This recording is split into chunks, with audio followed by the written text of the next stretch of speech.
Hello, I'm Jerry Carley, President and CEO of Benedictine. Welcome to my annual video update for our residents, family members, associates, governance members, and other partners. Thank you so much for taking the time to watch and listen to this message. While 2020 was an especially difficult year, when I reflect on 2021, 3 words come to mind: hospitality, resilience, and gratitude. As you know, hospitality is one of our 4 core values, and it has to do with receiving others as Christ would.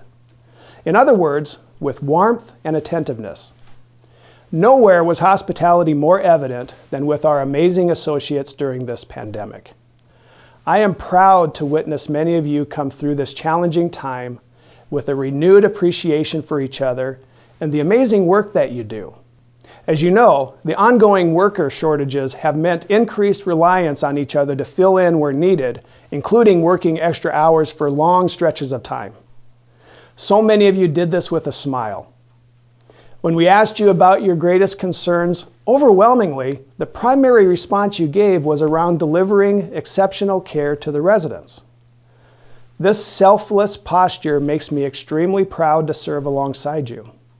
It truly demonstrates the essence of the rule of St. Benedict, which says, "Let all guests who arrive be received like Christ. For he is going to say, I came as a guest and you received me." This is what hospitality is all about. At the beginning of the year, the Esquilin, located in Belleville, Illinois, officially became a member of Benedictine.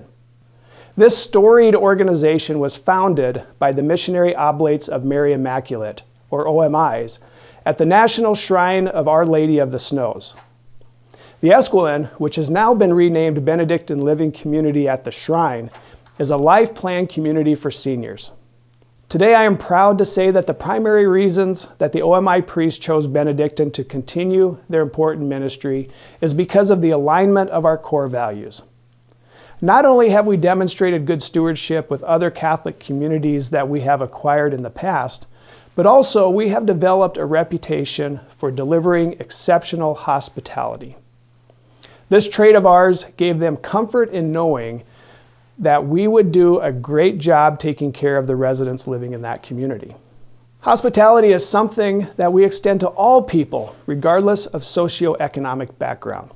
On that note, last February, Benedictine joined with the Catholic Health Association of the United States and 22 of the nation's largest Catholic healthcare systems in a new initiative to confront racism by achieving health equity.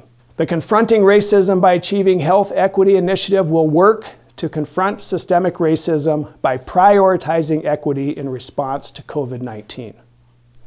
This involves enacting change across healthcare systems by examining and changing hiring, promotion, and retention practices to ensure diversity and inclusion.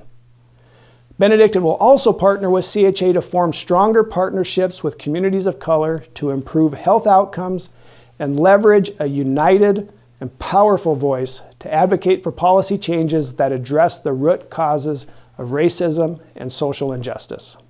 As a testament to our ongoing commitment and outward expression of hospitality, Catholic Health World's May edition featured an article entitled "Hugs, Hand-Holding, Long-Term Care Opens Up to More Intimate Visits." This article covered the impact of new visitation guidance and featured our very own Scott Foss, Executive Director of Benedictine Living Community in Garrison, North Dakota, and also one of our valued residents, Ethel Half. Despite our commitment to hospitality, we are not resting on our laurels because, number 1, we must continue seeking ways to improve, and number 2, it is how we want to be treated. For this reason, we have begun a journey to define an even better experience for our residents. This multi-year initiative is called the Benedictine Experience. We have pulled together a cross-functional team that is working with an outside agency to define what that enhanced experience will look like. Stay tuned for ongoing updates on this very important initiative. The second word, resilience, has to do with our ability or capacity to recover quickly from difficulties. In other words, toughness. I am extremely proud to say that our Benedictine associates exemplified resilience in so many ways throughout the year. The images that are etched in my mind are those of the countless smiling eyes that greeted me as I walked the halls in the various communities. This was despite the significant challenges that many of you were dealing with. Often working long, stressful hours while being masked up, and yet always welcoming and not losing your warmth or sense of humor. It's those moments that truly humble me as a leader. As the pandemic continues, I urge you to maintain your warmth and welcoming spirit.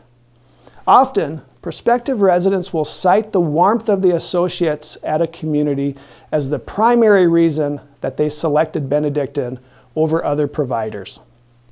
I also urge you to periodically take time off to rest and recharge.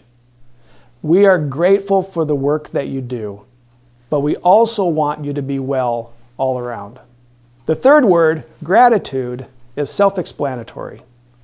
Thank you for all your hard work and commitment to serving our residents. It was really humbling to hear how the residents are happy and thankful to be living at a Benedictine community. Many of them talk about the family feel atmosphere at our communities.